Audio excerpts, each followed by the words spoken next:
Halo semuanya, dengan aku Mailisa Radila yang akan menemani para moms dalam beberapa menit ke depan. Di sini aku mau memberikan informasi kepada para moms di luar sana tentang masalah kesulitan berteman pada anak usia sekolah dasar. Nah, pasti dari kalian udah gak asing kan sama anak yang sukanya menyendiri dan susah untuk bersosialisasi dengan orang lain? Namun apa para moms udah tahu apa itu kemampuan menjalin pertemanan?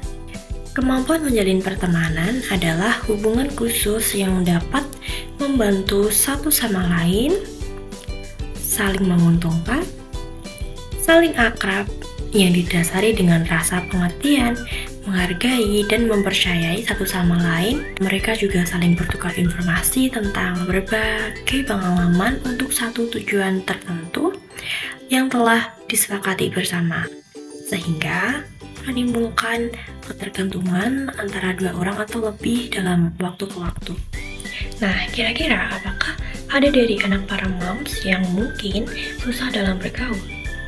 Jika iya, mungkin penyebabnya bisa datang dari faktor eksternal maupun dari faktor internal nih, Mam.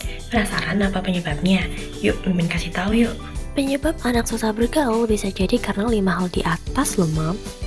Pertama, temperamen bawaan. Mudah atau sulitnya seorang anak dalam berbaur tergantung dari temperamen bawaan anak itu sendiri. Misalnya, ada anak yang easygoing, ada pula yang memang secara bawaan slow to warm up. Anak yang seperti itu biasanya lebih mudah cemas jika berpisah dari orang tua atau cemas ketika bertemu orang baru saat berada di situasi yang tidak familiar baginya. Yang kedua, rasa malu.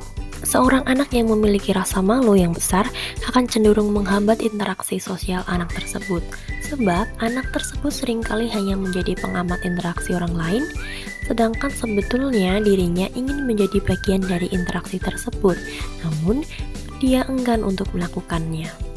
Nah, yang ketiga, orang tua yang protektif.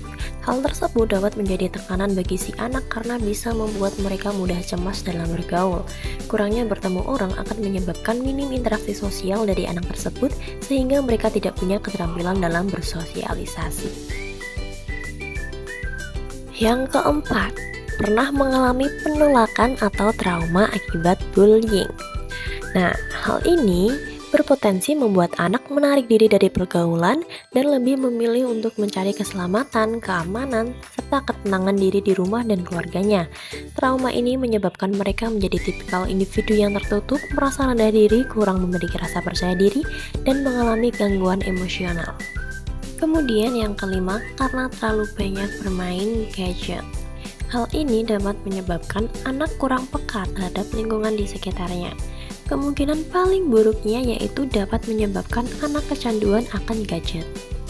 Jika sudah seperti itu, kita sebagai orang tua harus sigap mengatasinya ya moms, karena terlalu lama bermain gadget dapat menyebabkan penyumbatan pada pembuluh darah, sakit jantung, stroke, dan juga diabetes. Nah, cara untuk mengatasi kesulitan berteman pada anak bisa kalian lakukan dengan 5 cara di atas ya moms. Lalu gimana seharusnya sikap orang tua dalam mengasuh anak supaya nantinya anak tersebut tidak susah dalam berbaur? Pola asuh adalah cara Anda membesarkan dan memperlakukan anak Anda. Terkadang orang tua mengejar kepentingan pribadi dan melupakan perannya sebagai orang tua. Hal ini dapat menyebabkan kesulitan dalam sosialisasi anak akibat kurangnya komunikasi dan hubungan baik antara orang tua dan anak. Akibatnya, anak menjadi kurang berpikiran terbuka dan takut terhadap lingkungan sekitar. Cara terbaik untuk memberikan pendidikan yang baik kepada anak adalah dengan memahami kondisi positif dan negatifnya, serta kelebihan dan kekurangannya. Ketika orang tua mempunyai sikap positif, anak akan lebih terbuka dan juga bisa tumbuh dengan lebih baik lagi. Namun di sisi lain, sikap negatif dapat mempersulit pengajaran dan juga pendidikan anak serta mempengaruhi keterampilan bersosialisasi anak tersebut. Orang tua yang menerapkan pola asuh demokratis menjaga sikap terbuka antara orang tua dan juga anak.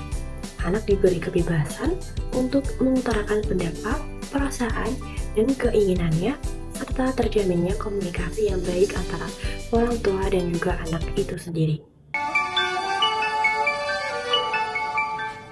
Nah, dampak dari sulitnya bersosialisasi pada anak bukan hal yang sepele loh moms. Mau tahu kenapa? Sebuah penelitian menemukan bahwa anak-anak dengan kecemasan seringkali mengalami kesulitan dalam mengembangkan potensinya. Mereka juga lebih sensitif terhadap kritik, cenderung mengkritik orang lain, merasa malu, takut, dan terlalu khawatir. Penelitian juga menunjukkan bahwa anak yang minder cenderung memiliki rasa percaya diri yang rendah, kesulitan bersosialisasi, dan merasa minder dengan teman sebayanya. Itulah kenapa peran orang tua sangat penting dalam tumbuh kembang anak, sebab keluarga adalah sumber pendidikan pertama bagi anak-anak.